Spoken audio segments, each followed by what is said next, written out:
Donald Trump is now rushing to expand this disgusting settlement that he entered into in his personal capacity with the IRS and Treasury Department. He dismissed the $10 billion lawsuit he filed based on an alleged data breach, then didn't tell the judge about a settlement agreement. Then we saw a partial settlement agreement, which we thought was the full settlement agreement, which references the case where they told the judge there really wasn't a settlement agreement. This is the $1.776 billion fund for January 6th insurrectionists. So there's an agreement that's only signed by Todd Blanche in his capacity as acting attorney general. Usually a settlement agreement requires both parties to execute, but here apparently it's just a decree. It's an order settlement agreement, whatever the hell that even means, by Todd Blanche on May 18th, 2026. And this had some glaringly catastrophic features in addition to the $1.776 billion fund. It also released the DOJ of any liability that if they gave the insurrectionists this money, that the DOJ says we shall not be held accountable if the bad guys we give taxpayer money to do bad things. You can't hold us accountable at all. They put that out there. And then on May 19th, they released a second version of this, which was, I guess it's an addendum, but it just dated May 19th, 2026. It doesn't even say addendum. And in this one right here, it gives a full and complete release by the government to Donald Trump regarding any claims or audits or questions about Donald Trump's past taxes. And it seems to also suggest on a going forward basis that the IRS and the government shall never have the right to ever look into Donald Trump's tax returns and whether they're valid or invalid or whether, and they can never audit him again. So Donald Trump, in his personal capacity, sues the federal government for $10 billion. He sues them on January 2026 based on conduct that occurs during Trump's first term in office, an alleged data breach with Trump's IRS in 2019, where 450,000 other people had their tax returns part of this data leak. None of them sued. It would be time barred. There's immunity. It's not a valid lawsuit. A federal judge in Florida where Trump filed this case says, this doesn't seem like it's a real case. Can you please submit briefing to prove to me that this is actually a valid case and there's adversity and it's not some collusive thing you want me to rubber stamp? Right before the deadline of that filing, rather than inform the judge of what we would normally do in federal court when there's a settlement, notice of settlement, instead, Trump in his personal capacity and the DOJ representing the IRS simply said, this case is dismissed with prejudice. Judge Kathleen Williams, the judge presiding over this case, says, there's no disclosure to me that there's any settlement agreement. So I have to simply go by what's before me, which says this is a dismissal with prejudice. She implies that there would be ramifications in the future if you're not being candid with the court, like if there is settlement agreements. And Judge Williams makes it clear, I have not been apprised of any settlement agreements and the DOJ has an obligation to inform me. But because I'm not being informed, I'm just going to do what I'm supposed to do as the judge. I don't have a license for creativity. What happens in the future regarding if she knew what was happening, but she's just like, I'm not an investigator. I'm a judge. So I'm reading what's in front of me. And it says dismissal with prejudice. So that's when I just have to dismiss it with prejudice. And then the Trump regime enters into a settlement. The document references the case. This is a settlement agreement in Trump versus Internal Revenue Service, case number 126 CV 20609, Southern District of Florida. That's the case where the judge said, nobody told me of any settlement agreement at all. And then the day after, on May 19th, they enter into an addendum, but they don't call it into an addendum. And here's what it says. The United States releases, waives, acquits, and forever discharges each of the plaintiffs. The plaintiffs, Donald Trump, the Trump Organization, and is hereby forever barred and precluded from prosecuting or pursuing any and all claims, counterclaims, causes of action, appeals, audits, so on and so forth. I just want to also state this. There's so many reasons why I believe this is improper and unlawful, in my opinion, but also there's no such thing as waivers that waive future conduct. You can't waive that we will never, let's imagine if it's a negligence case or a car accident case or an assault case, right?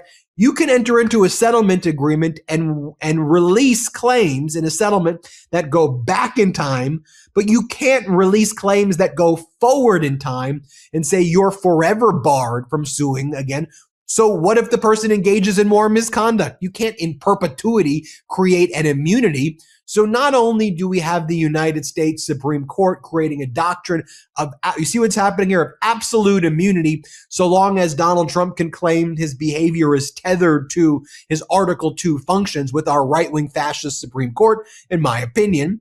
But then in his personal capacity, he just entered into a settlement agreement with the government, forever prohibiting the government from looking into all of his, not just past misconduct, but future misconduct as well, which is, in my view, patently unlawful. And when you think about things too, like all of the stock trading that we know he's engaged in right now, 3,800 trades in Q1 alone.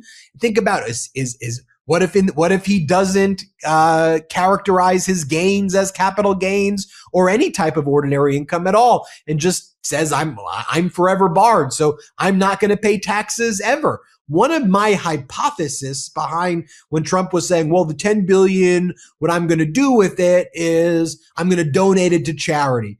If you go back and you watch the videos I've been doing with Harry Litman, I said that 10 billion was going to be a full write-off, that he was going to roll over every tax season so he would never have to pay taxes again. And what he and his former criminal defense attorney, Todd Blanche, just did, though, is give him free immunity now. This is what their theory is, to never have to pay taxes ever, because if he doesn't do it, he's going to say, well, you entered into a decree that you're forever barred from ever questioning the Trump organization's taxes. And so in many ways, what could have happened here is actually, for Trump's personal benefit, more valuable to him than $10 billion. Because what if on all of these, quid pro quos and all of these deals, he just doesn't report taxes and billions of dollars a year in unpaid taxes, and he goes, I have immunity. That's what they're doing. It's obvious to me that's what they're doing. I want to bring in Harry Litman from the Talking Feds YouTube channel, Talking Feds podcast, and Talking Feds Substack. Now, Harry, I know that, you're an even-keeled guy, but when you heard about this settlement at first, you were livid, because I think even you thought, I cannot fathom any of this happening. I'll make one more point, and then I'll toss it over to you. I don't need to show the clip because no one wants to see Todd. I did a whole video of Todd Blanche and his disastrous appearance before the Senate. But Todd Blanche, when he was asked by Senator Van Hollen, who did a really good job on the cross-exam, so are you going to present this to a judge? Because you keep talking about the Obama case. Obama did this. The Obama case was not Obama suing the government. It was a federal government settlement where a federal judge independently approved a commission to carry out a settlement agreement that a judge had transparency over. So if you want to compare this to Obama, will you be presenting this to a judge? To which Blanche says, what judge? There's no judge involved. There's no judge involved. These people are the worst of the worst of the worst, Harry. Make it all make sense. Wow. That's quite a toss. So look, it is, I think, the most deeply corrupt on so many levels of anything Trump has done, and up there in damage with the January 6th pardon. But this is rank, nasty, lawless, and a steamroll of all the different branches of government. Let's start with your little point, or for Blanche, a little point. What judge? Okay, this judge has said there's no settlement agreement, and the judge has strongly implied, and I think this piece is going to continue to reverberate, especially after the midterms, if the Dems take them. There is no settlement agreement. So the case that again and again he cites is a real case for real value, where the United States said, oh man, we're looking at big liability, we better settle for in between. Here, the U.S. is looking at exactly no liability because the lawsuit brought by Trump is collusive. They're on the same side. It's a constitutional non-starter. Hasn't been settled, and it never got out of the gate. And that matters not simply for what's going on with Judge Williams, and this will come back, but for the aftermath here. You heard today, Ben, that the general counsel of the Treasury Department, a very staunch Republican, Justice Thomas Clerk, Sidley Austin partner, said, I am out of here. Why would that be? Because under the any kind of allocation of this fund, which Congress has given to the DOJ to use to settle bona fide disputes, someone's going to have to attest that this is a bona fide dispute. $500 million to Steve Cannon or $10 million for Conway. Well, they're going to have to say under the law that it's a bona fide dispute or settlement. It's a real case, not a fake case. And this is nothing but a fake case. So they've used this non-case, even by their own terms. Ben, let's just take a little look at this. The consideration, what are we, the taxpayers, getting for this?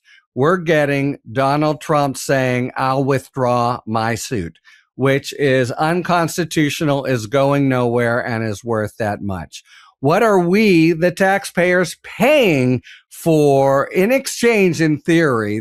Even as a first-year contract matter, this wouldn't fly for several reasons. But what are we paying? We are paying, starting with $1.8 billion. That's Treasury funds, $5 plus for every man, woman, and child in the country. But now they have added on this little afterthought, which of course under contract law you can't do. You can't just add things on. It's called a donative promise. But what that's worth by many people's estimates and your own, millions and millions, if not more. And yes, that's a huge bounty and windfall for Trump. It's also part of what the public is losing if their money that Trump or his sons or his companies rightfully owe the United States, and they're just saying, we won't come after. It'll be interesting if a future administration tries to undo